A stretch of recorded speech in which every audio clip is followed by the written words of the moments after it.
He was a psychopath who killed her boyfriend over a trifle matter. Andy?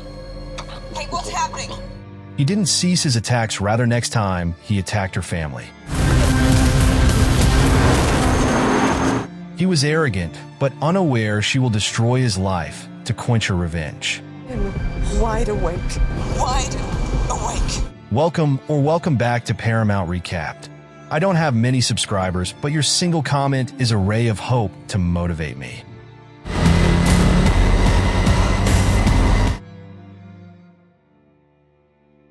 The story kicks off on a dark, stormy night with a guy sitting in his pickup truck, looking pretty messed up emotionally. He tosses his wedding ring, lights a match, and grabs a gas can and a hammer. Things escalate fast when he barges into a house, and instead of anyone stopping him, he douses the place in gasoline and sets it on fire. As he drives away, the house goes up in flames with a massive explosion.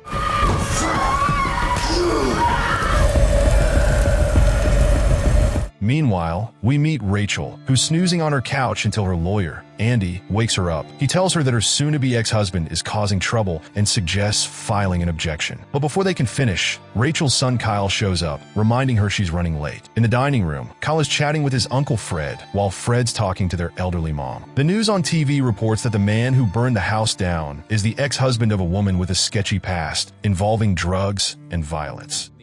Hills neighborhood after an explosion left at least 2 people. As Rachel hunts for her scissors, Fred and his partner talk about their money problems, especially the high costs of their mom's care. Time to go, and Rachel and Kyle hop into their old car, only to get stuck in traffic. They argue about whether to take the freeway, but Rachel takes it anyway, despite Kyle's protests. I don't have a choice. Oh, please.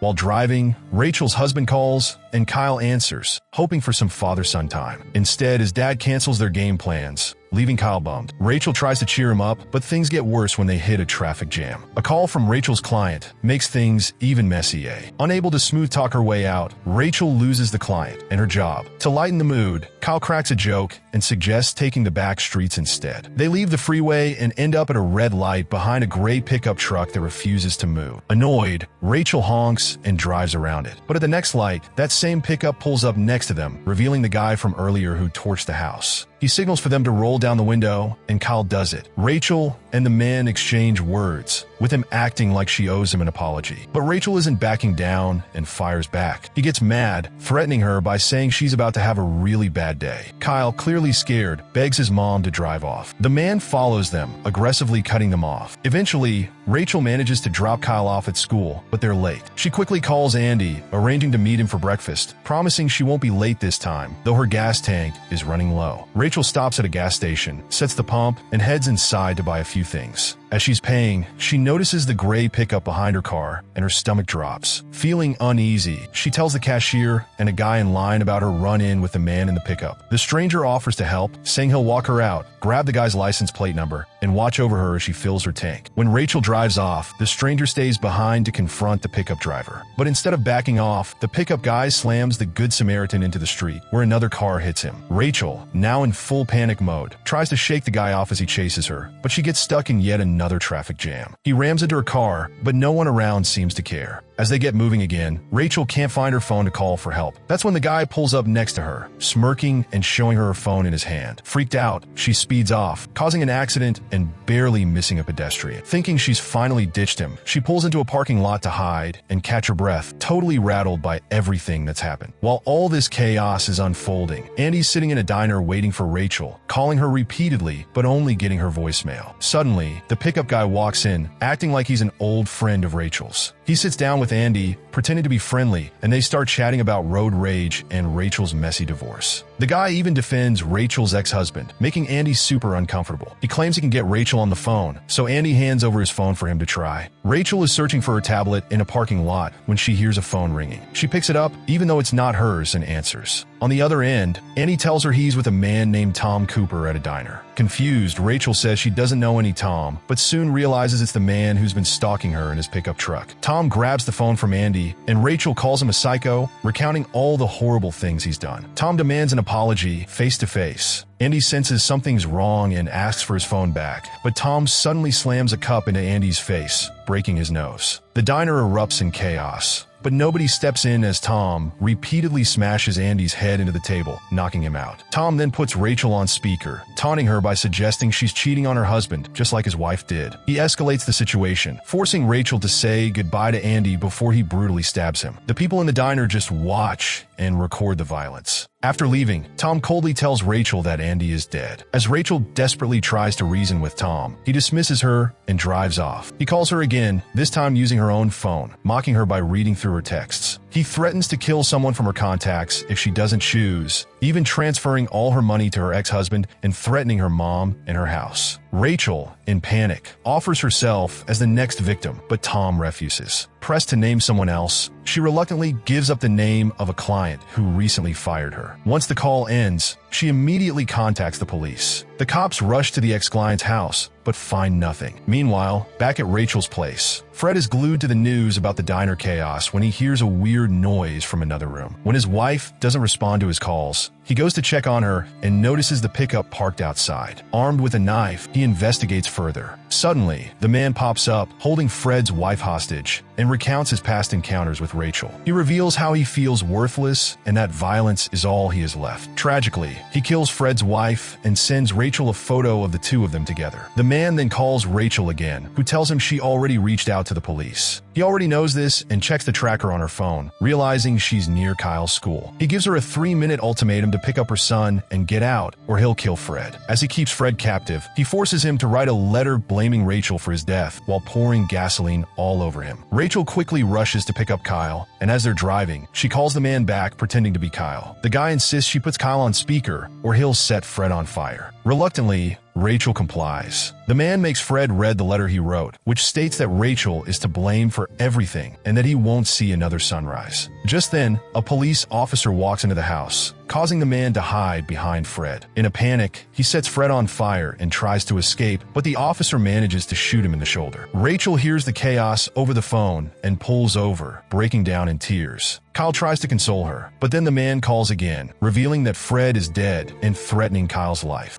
At her breaking point, Rachel fights back with her own threats and smashes her phone in defiance. Determined, she and Kyle head to the police station. As they drive, they realize the man might be tracking them through Rachel's tablet. Kyle finds it taped under her seat and wants to toss it out, but Rachel thinks they can use it to track him instead. They discover the man is right in front of them, having stolen their neighbor's van. Spotting a police car up ahead, Rachel tells Kyle to buckle up and pulls alongside the van, aiming for the police car. Kyle tries to get the officer's attention, but the man figures out their plan and rams into the police car, causing a huge crash. He relentlessly follows Rachel and Kyle, closing in on them. Kyle tries to call the cops using the tablet, but they say they can't help. Just then, the tablet dies, leaving them on their own. Rachel decides to head to her mom's house, hoping the neighborhood's layout might slow him down. She speeds up with a man right behind her, causing more car crashes along the way. Rachel manages to outsmart him for a moment, enough to drop Kyle off at her mom's place. Once inside, Kyle hits the panic button on the alarm, grabs a flashlight, and hides in a secret spot upstairs. Meanwhile, the man drives around looking for them, spots their car, and stops to take his meds. Suddenly, Rachel rams into him with another car. She approaches his vehicle, but he grabs her and pins her down, claiming she'll always remember him and what she could have done to save her son. With Rachel down, he starts searching for Kyle in the house, pretending to be the police. Kyle accidentally makes a noise, giving away his hiding spot. Rachel rushes to the scene just as the man appears, leading to an intense struggle where he goes after Kyle, and Rachel does everything she can to protect him. In a desperate moment, Rachel grabs her candy cane scissors and stabs the man, finally putting an end to him. Soon after, the police show up at the house. One officer finds Fred and tells Rachel and Kyle that he's still alive. Relieved, they head to the hospital to see him, making sure to drive carefully so they don't anger anyone else on their way.